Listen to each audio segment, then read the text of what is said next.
Well, I first started dance a few years after my diagnosis with Parkinson's. I was watching a program on public television, the News Hour, and they did a story on a new program in Brooklyn, New York called Dance for PD. And when I saw it, I was amazed. And I thought, I got to do something about this. So I sent an email to my niece, who was a dance teacher. And I said, we have to do something about this.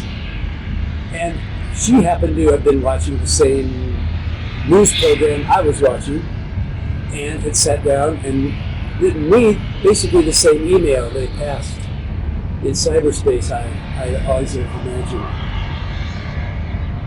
It came to pass shortly thereafter that David Leventhal, the founder of Dance for PD, was coming to Denver, Colorado to lead a teacher training.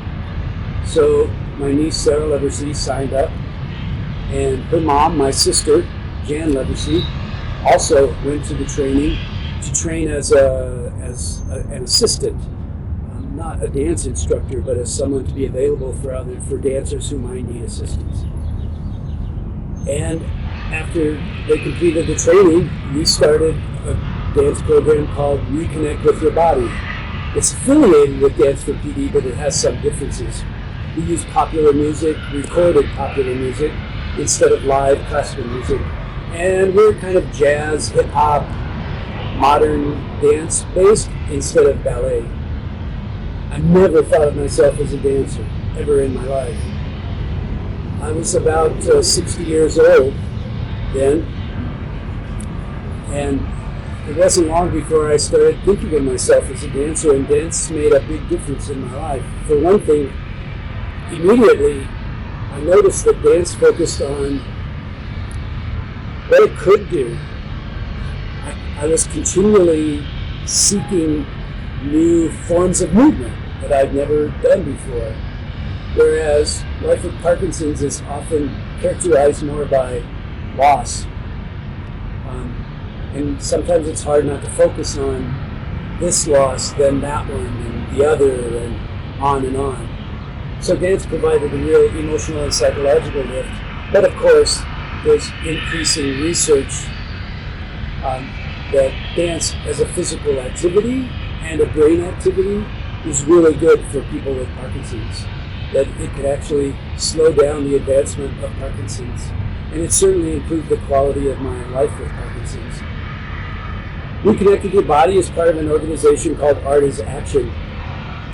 And I've been a part of that group too from its beginning 17 or 18 years ago now. Usually I was involved in that program as a poet. I'm a performance poet. And I perform pretty often around the Denver metropolitan area. And especially now that I have Parkinson's, I use Parkinson's, poems about my experience with Parkinson's, to work with other people with Parkinson's to help learn how to express their own experience regarding the disease. So dance and poetry kind of came together for me in a way that was surprising and really exciting.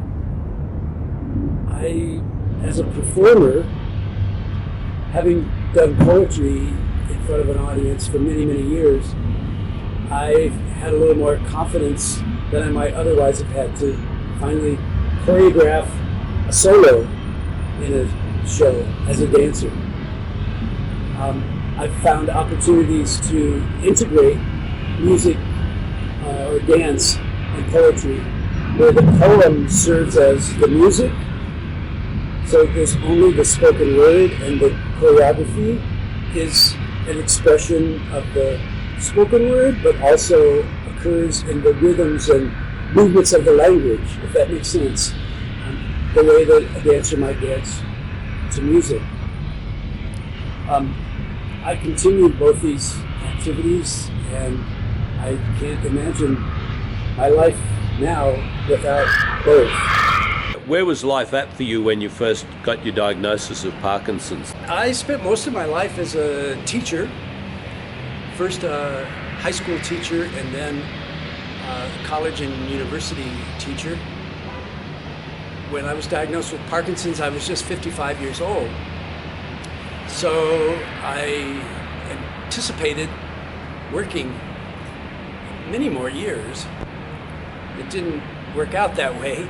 As the years progressed after my diagnosis, it became harder and harder to bring the energy to the classroom that I needed in order to continue working full time.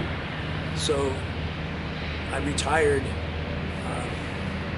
finally 7 years after my diagnosis, and I continued to teach part-time at the university where I taught in a teacher preparation program. And it was then really that I became a full-time artist for the first time in my life, which had always been a dream. I co-founded a theater workshop group called Us in a Box Theater Workshop, and we create our own theater pieces, produce them in area art galleries or whatever space we can find that someone's willing to donate. I've continued as part of Art is Action, and the Reconnect with Your Body dance program started, and that became a very important part of my life, part of my artistic life, not just part of my health project or my treatment program for Parkinson's. It became an important form of artistic expression. It was one of the reasons I wanted to dance in the first place after I saw the program on the NewsHour of PBS, was that it offered the physical activity with artistic expression.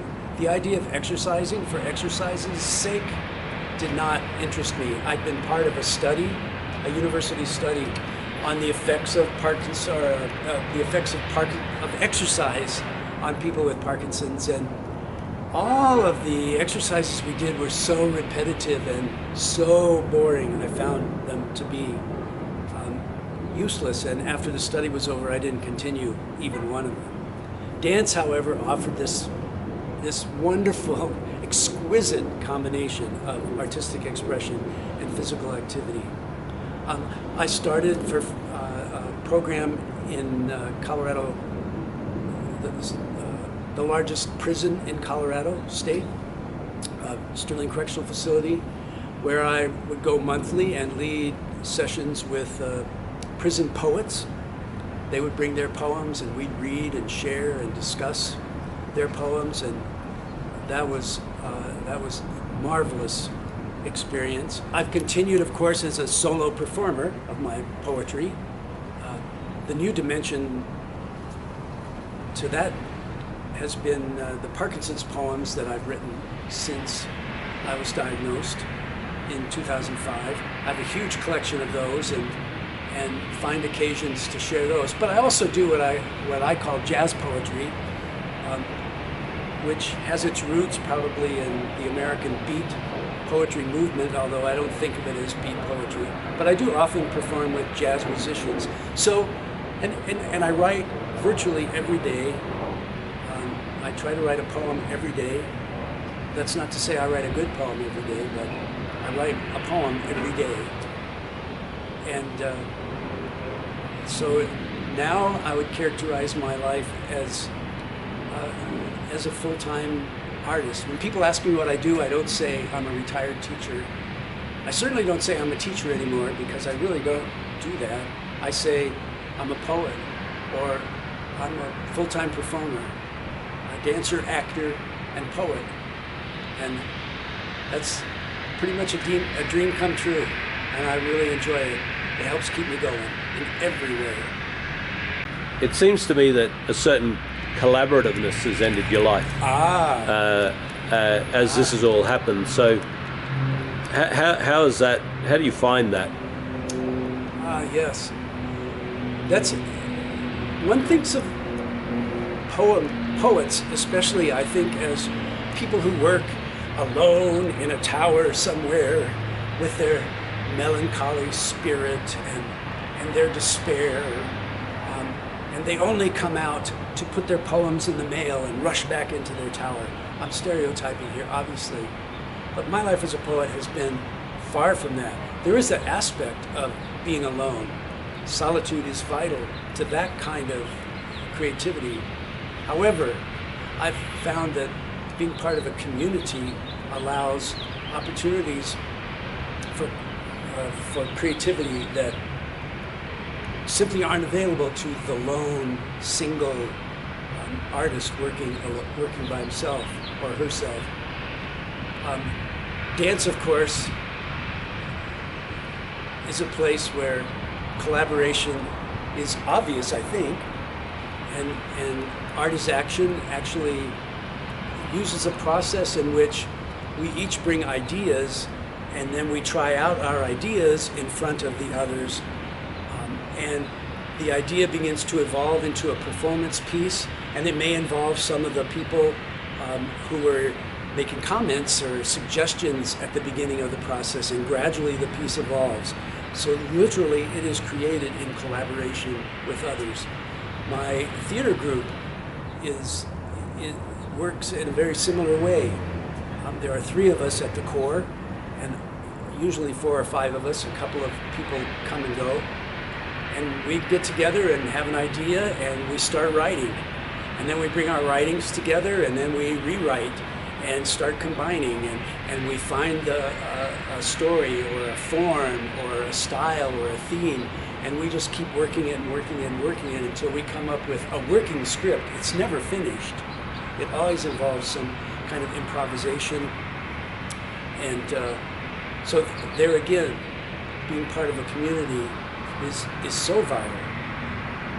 I saw my neurologist recently. He said every person with Parkinson's needs to do 3 things. Number 1, stay engaged. Number 2, exercise. Number 3, learn something new. I was shocked when he said that because he didn't mention medication. He didn't even mention consultations with him. But what struck me was the being engaged aspect.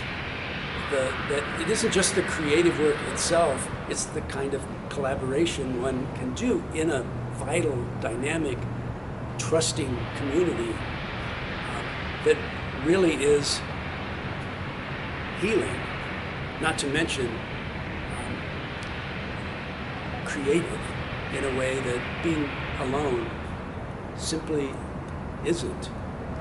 I value the creativity I do by myself. It's very, very important to me. But the collaborative aspect is really exciting. Recently, this is one of my favorite recent collaboration stories. I met a dancer from the Los Angeles area. I'm in Denver. And after I gave a presentation, I read some of my Parkinson's poems. She came up and said, "Oh, we need to be in touch," and we were. And she asked for a couple of my poems. And she took one of my poems, she recorded it herself, with my permission, of course, and then she choreographed a beautiful, amazing dance to the sound of her voice reading my poem. And then she made a video. So this is a third level of creativity. Then she made a video that went back and forth between her dancing the choreography alone in the studio and her dancing the choreography with some people with Parkinson's in a dance group during a performance. So these 2 different locations move back and forth in the video, all the while her voice read my poem. Now that's a level of collaboration I think is absolutely miraculous.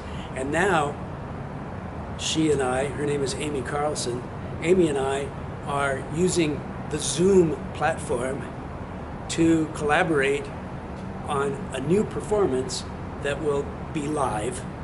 I'll be in Denver, she'll be in LA, and we're going to perform together simultaneously in the same room. Obviously, she'll be via Zoom, but we're playing with how to use the technology as well. So we meet once a week online to brainstorm and create together. That too is another whole new level of creativity I find truly exciting. So Wayne, as I'm recording you here, I notice you're kind of moving fairly fluidly, animated. It might give the impression to some people that you don't have much Parkinson's at all. Yes, some people say Talk about that. Some people say that in an accusatory way. Wait a minute, you don't have Parkinson's. How come you're not shaking, or you don't have tremors? Well, first of all, there are lots of ways to have Parkinson's. There are as many ways to have Parkinson's as there are people with Parkinson's. But second of all, I think that creativity in general is certainly medicine. I do a workshop called Metaphor Medicine, and I especially like to do it with people with Parkinson's. And we explore metaphors together in poetic form for understanding and explaining, even to ourselves, what Parkinson's is like. So creativity itself is healing. But the movement of dance clearly has helped me be more fluid. There's a wonderful movie called Capturing Grace that's a documentary about the forming of the first dance for PD class in Brooklyn.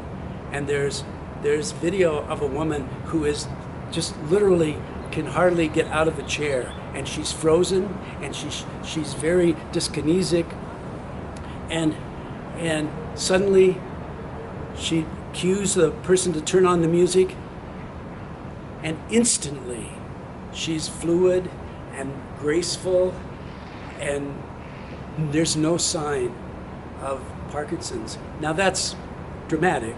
I'm certainly not saying that's the way it is for me.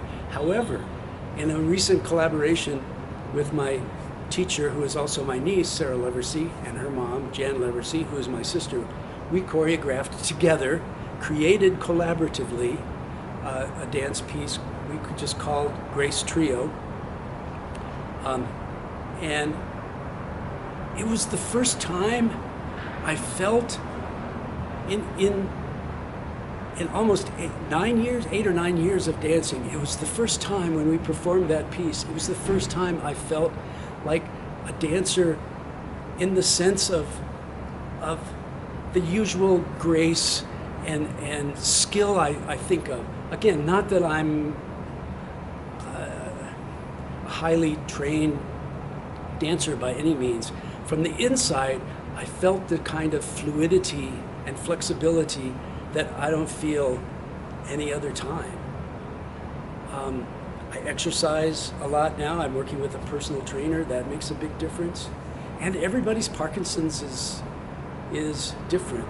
There are also internal psychological, emotional symptoms that not everybody can see. And those are sometimes at least as difficult, or maybe even more, than some of the physical symptoms. So I guess I think that it's true for all my fellow dancers have commented on this, and we talk about it a lot. There's something about dancing that reconnects us with our bodies in ways nothing else can because of the disease. But if we do it regularly, there's a noticeable difference even between classes, meeting twice a week. And finally, on that subject, I guess I just have to say, to quote the title of Michael J. Fox's book, I'm a lucky man. It could sure be a hell of a lot worse.